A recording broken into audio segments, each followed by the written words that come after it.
आमिर साहब, अभी से कुछ देर पहले जो निगरान वज़ीर-ए-आज़म काकड़ साहब वो ये कह रहे थे कि नवाज शरीफ साहब की वापसी होगी तो कानून के मुताबिक अमल होगा और उनकी वापसी पर वजारत कानून से ही राय ली जाएगी। तो जो हमारे निगरान वज़ीर दाखिला हैं उन्होंने भी तो यही कहा था कि नवाज शरीफ साहब वापस आएंगे, कानून के मुताबिक अमल दरामद होगा, जमानत नहीं मिलेगी तो फौरी तौर पर अरेस्ट कर लिया जाएगा एयरपोर्ट से। नून लीग क्यों नाराज है इतनी? ये तो मैं भी समझना चाहूँगा इस सवाल का। इस जवाब के अलावा और क्या जवाब हो सकता है कि अगर पूछा जाए किसी से कि जी एक शख्स जो कि यहाँ से उनका टेक्निकल स्टेटस लाइक इट और नॉट वो है मफरूर हैं, वो यहाँ से एब्सकॉन्डर हैं, तो वो वापस आएंगे तो यही कहा जाएगा कि कानून के मुताबिक जो है ना उनके साथ सलूक होगा। और जाहिर है कि जो अगर ज़मानत नहीं है तो उनको गिरफ्तार किया जाएगा। इसके अलावा कोई जवाब हो नहीं सकता। तो ये निगरान वज़ीर-ए-आज़म ने भी यही कहा है। और सरफराज बुगटी साहब के ऊपर जो इतना ओवर रिएक्ट किया, इतना पता नहीं इनकी क्या, इससे बात करते हैं, पहले ज़रा दोबारा दिखा दें कि उन्होंने कहा क्या है और फिर बताएंगे कि क्यों इसके ऊपर रिएक्ट कर रहे हैं। जी प्रोड्यूसर साहब, तो ये तो नविश्ता दीवार है, अगर जमानत नहीं मिलेगी अरेस्ट होंगे वो। मगर इसके ऊपर जो असल ये स्टोरी नहीं है कि ये निगरान वज़ीर दाखिला ने ये कही है, तो फिर तो ये स्टोरी ये है कि ये इनका जो नून लीग का जो इतना ज़्यादा ओवर रिएक्शन नहीं ओवर रिएक्शन कि उससे पहले नवाज शरीफ साहब का वो बयान आ चुका हुआ है कि वो आएंगे और वो बाद में इतनी मर्जी अभी तरदीदें कर रहे हैं, एक्सप्लेनेशन दे रहे हैं कि जी वो जनरल बाजवा का, जनरल फैज़ का और सर्विंग जज साहब का जो है वो एहतसाब करेंगे और उनको काफ़रे किरदार तक पहुँचाएंगे। तो उसका ये तसलसल चल रहा है और इसकी सियासी मंतक पे आते हैं। मगर ये देखें ज़रा, मैं मज़ीद पर कर दूं कि मरियम औरंगज़ेब बीबी का जो ट्वीट्स इनके जो आज आए हैं, जो रिएक्शन है, उन्होंने कहा अमंग अदर थिंग्स कि जी ये जो आएंगे कि उन्होंने कहाँ जाना है 21 अक्टूबर को, ये नवाज शरीफ और अवाम का फैसला होगा। भाई एक मुल्ज़िम आदमी है, उसने फैसला नहीं करना, ये अदालती निज़ाम ने फैसला करना है और अवाम का फैसला, अवाम इलेक्शन के अंदर फैसला करते हैं। एक मॉब की सूरत में एयरपोर्ट पे जाके वो फैसला नहीं करते कि वो लेके आ जाए। और उससे ज़्यादा मज़ीद जो उन्होंने एक मैं समझता हूँ कि सख्त बात कर दी है बहुत ज़्यादा। ये मेरे ख्याल अभी तक निगरान हुकूमत के ऊपर नून लीग की इससे ज़्यादा सख्त बातें पहले नहीं हुई हैं कि उन्होंने कहा जिस कुर्सी पर थोड़ी देर मुद्दत के लिए बैठे हैं उसे तायाद ना समझने को, गलत फहमी से बाहर आ जाएं। उन्होंने सरफराज बुगटी साहब को ऑलमोस्ट ये एक धमकी है कि आप तायाद ना समझें कि ये कल को आप नहीं भी रहेंगे। तो ये ऑलमोस्ट एक किस्म की धमकी है और बड़ी इसकी अभी लॉजिक पे डिस्कस करते हैं कि इसकी मंतक क्या है।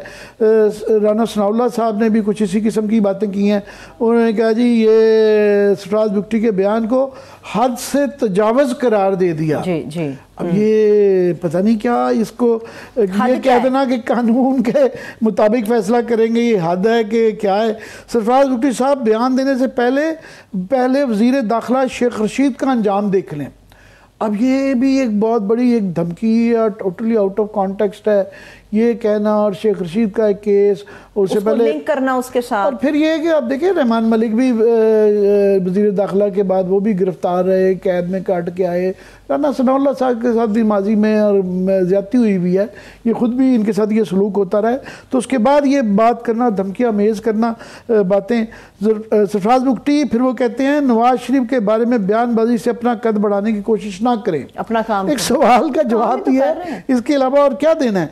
नवाज शरीफ को फिक्र छोड़ें, अपने काम पर तवज्जो दें। और 21 अक्टूबर को कहाँ जाना है, वज़ीर दाखिला वफाक का फैसला नहीं होगा, ये अवाम का फैसला होगा कि अगर वो कहते हैं जी मॉडल टाउन जाना है या वज़ीर-ए-आज़म हाउस में लेके जाना है तो वो हमारी मर्जी होगी। अब ये जो है इस किस्म की सख्त बातें करना, मुझे माजी याद आ गया जब इन्होंने कहा था कि कानून हाथ में नहीं लेने देंगे। ये इसकी लॉजिक जो है ना मंतक समझने की कोशिश कर रहे हैं। अब बात ये है कि दो तरीके होते हैं इस तरह के, जब आप बयानात देते हैं तो उसके पीछे दो ही रीज़न होते हैं। एक ये होता है कि आप ये बता रहे होते हैं कि जनाब हम ताकत में हम आ रहे हैं, देखिए हमारा पोजीशन ऑफ स्ट्रेंथ से बात कर रहे हैं कि इतना हमारा गुरूर है और वो है हमारे कि हम निगरान वज़ीर दाखिला को इस तरीके से धमकियाँ में इस तरीके से बात कर रहे हैं और हम बड़ी ताकत में हैं। ये एक ना आपने तासुर देना होता है। और पाकिस्तान में 1990 की दहाई में होता था कि जब ये हुकूमत एक जाती थी तो वो फिर पता होता था कि इसने दोबारा नहीं आना, तो वो बारियां लगती रहती थी, नून लीग जाती तो पीपल्स पार्टी आती, पीपल्स पार्टी आती तो नून लीग आ जाती थी। तो ये एक तासुर दे के पाकिस्तान की जो अशराफिया है, पोलिटिकल और ब्यूरोक्रेटिक अशराफिया, इनको पता होता है कि अब इनकी बारी, तो ये आप तासुर देते हैं कि हम आ रहे हैं, ताकि जो आपकी लोकल जो आपके तमाम जो लोग हैं अशराफिया आपकी तरफ रागिब हो और आपके साथ उम्मीदें लगाए और आपकी तावन भी आपके साथ करे कि लोग जितने वाली पार्टी को वोट देते हैं। एक ही होता है कि आपने ये तासुर कायम करना है, एक होता है कि आप इस तरह की सख्त बातें तब करते हैं कि उस मफाहमत की बजाय आप एक मज़ामत का व्यूज़ देना कि मैं डिक्टेशन नहीं लूँगा। हालांकि वो उस डिक्टेशन नहीं, जब 93 में कहा था, उसके बाद हुकूमत से फारिग होके तो डिक्टेशन लेके दोबारा 97 के अंदर आए थे डिक्टेशन से। मगर बहरहाल एक मज़ामती सियासत थी कि जी वो वोट को इज्जत दो, एक मज़ामती सियासत थी।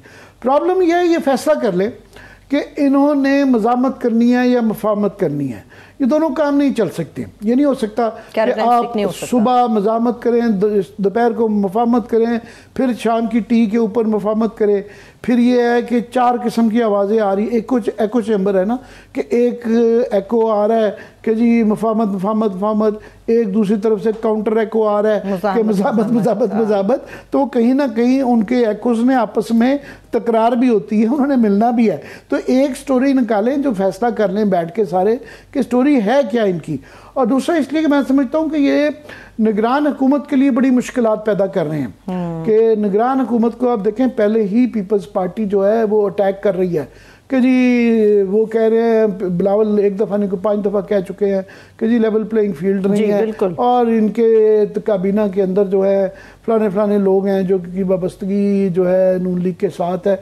वो पहले ही पीटीआई के साथ भी जाहिर है, पीटीआई भी कोई खुश तो नहीं है कि जो उनके साथ जो प्रोसेस से गुजर रहे हैं, तो पीटीआई भी नाखुश है, नून लीग भी जो है, पीपल्स पार्टी भी जो अटैक उनके ऊपर कर रही है, तनकीद कर रही है बड़े सख्त अल्फाज। उसके बाद जिनके लिए जिन पे तकिया कह ले, वो भी जब अटैक शुरू कर देंगे तो वो फिर किसका क्या, वो कहाँ खड़े हैं, उनके लिए कोई चॉइस नहीं है इसके सिवा कि वो भी रिएक्ट करेंगे।